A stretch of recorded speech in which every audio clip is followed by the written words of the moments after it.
Pernah kebayang nggak sih smartphone super canggih yang ada di genggaman kalian sekarang itu sebenarnya adalah keturunan dari sebuah mesin raksasa seberat 30 ton? Yuk kita telusuri perjalanan luar biasa ini dari mesin raksasa menjadi jenius di dalam saku kita. Coba deh lihat kontras yang gila ini. Di satu sisi, ada ENIAC dari tahun 40-an, mesin seberat 30 ton yang butuh satu ruangan penuh. Di sisi lain, smartphone kalian, yang beratnya nggak sampai 200 gram tapi kekuatannya jutaan kali lipat. Perbedaannya bener-bener nggak masuk akal kan? Jadi, gimana ceritanya sebuah monster teknologi bisa menyusut jadi sekecil ini dan sepintar ini? Nah, itu dia pertanyaan besarnya. Dan kita akan kupas tuntas jawabannya di sini. Oke, bagian pertama. Dari raksasa ke saku. Kita mulai dulu dari transformasi fisiknya yang paling kelihatan. Gimana caranya mesin segede rumah bisa muat di telapak tangan kita? Lanjut ke bagian kedua, revolusi tak terlihat. Soalnya perubahan ini jauh lebih dari sekedar ukuran loh. Di baliknya ada serangkaian penemuan kunci yang jadi fondasi teknologi modern yang sering banget kita anggap sepele.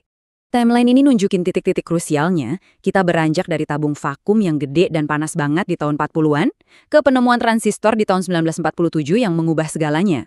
Lalu di tahun 60-an ada sirkuit terpadu yang memungkinkan kita masukin ribuan transistor ke satu chip kecil, sampai akhirnya, boom, lahirlah era smartphone modern di tahun 2007. Kalau ada satu penemuan yang wajib banget kalian ingat, ya ini dia, transistor. Anggap aja ini saklar lampu super duper kecil dan super cepat.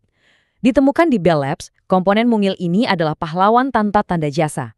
Dengan menggantikan tabung vakum yang boros daya, dia membuat perangkat jadi kecil, efisien, dan bisa diandalkan. Intinya, tanpa transistor, ya lupakan deh smartphone. Inovasi ini juga nggak terjadi di ruang hampa loh, ada dorongan dari luar. Perlombaan antariksa menuntut teknologi yang lebih kecil dan efisien untuk misi luar angkasa. Lalu revolusi internet menghubungkan semuanya.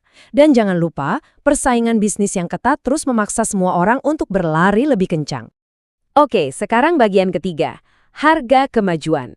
Di balik semua keajaiban teknologi ini, ternyata ada biaya tersembunyi yang sering kita lupakan. Ada sisi gelapnya dari kemajuan yang begitu pesat. Setiap tahun, kita semua di seluruh dunia menghasilkan puluhan juta ton sampah elektronik. Itu tumpukan perangkat usang yang super besar, dan sebagian besarnya nggak pernah didaur ulang dengan benar. Dan yang lebih ngeri lagi itu isinya. Di dalam setiap perangkat ini terkandung racun kayak merkuri, timbal, dan kadmium. Kalau dibuang sembarangan, racun-racun ini bisa meresap ke tanah dan air kita, yang ujung-ujungnya membahayakan lingkungan dan kesehatan kita semua. Masalah ini jadi makin parah gara-gara siklus ganti HP kita yang cepat banget. Baterai mulai soak, performa jadi lemot, update software dihentikan, semuanya seakan dirancang biar kita terus beli perangkat baru setiap beberapa tahun dan akhirnya menciptakan gunung sampah elektronik yang kayaknya nggak ada habisnya.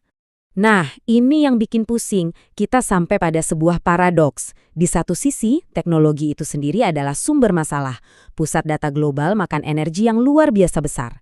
Tapi di sisi lain, teknologi juga yang nawarin solusi, mulai dari jaringan listrik pintar sampai otomatisasi yang hemat energi. Oke, bagian keempat, mesin pembelajar kita. Sekarang, evolusinya udah beda arah. Fokusnya bukan lagi bikin perangkat makin kecil, tapi bikin mereka makin pintar. Inilah era di mana perangkat kita mulai bisa berpikir. Jadi, intinya permainannya udah berubah.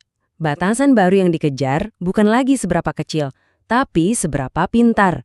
Berkat kecerdasan buatan atau AI, perangkat kita sekarang bisa belajar dan berpikir sendiri. Cara kerjanya sebenarnya simple, tapi dampaknya luar biasa. Perangkat kalian belajar dari kalian, ngenalin wajah dan kebiasaan kalian. Terus, AI menganalisis semua data ini untuk nebak apa yang kalian butuhkan. Hasilnya, ponsel kalian bukan lagi alat biasa, tapi udah kayak asisten pribadi yang tahu kalian luar dalam. Nah, kita udah bahas masa lalu dan masa kini. Terus, gimana dengan masa depan? Bersiap-siap ya, karena fase evolusi berikutnya ini mungkin yang paling radikal dari semuanya. Dunia di mana perangkat fisik itu sendiri mulai menghilang. Coba deh bayangin ini sebentar. Generasi mendatang mungkin bakal ngelihat smartphone kita kayak kita ngelihat telepon putar. Kuno banget. Ide harus megang sebuah kotak fisik mungkin bakal terasa aneh buat mereka. Lalu, gimana kita berinteraksi kalau nggak ada layar? Bayangin kacamata pintar yang nampilin display langsung di depan mata kita. Chip yang menyatu sama baju kita. Atau bahkan mengendalikan dunia digital cuma dengan pikiran atau lirikan mata. Gila kan? Nah, inilah tujuan akhirnya. Sebuah dunia di mana teknologi bukan lagi benda yang kita genggam, tapi sesuatu yang menyatu dengan lingkungan sekitar, pakaian kita, dan bahkan diri kita sendiri. Implikasinya, wah ini dalam banget nih. Saat teknologi menjadi perpanjangan dari indera dan pikiran kita, batas antara mana yang manusia dan mana yang mesin akan jadi semakin kabur, bahkan mungkin hilang sama sekali. Ini membawa kita ke pertanyaan terakhir yang paling penting.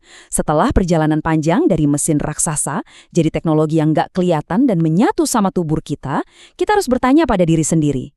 Saat perangkat itu benar-benar menghilang, kita ini jadi apa?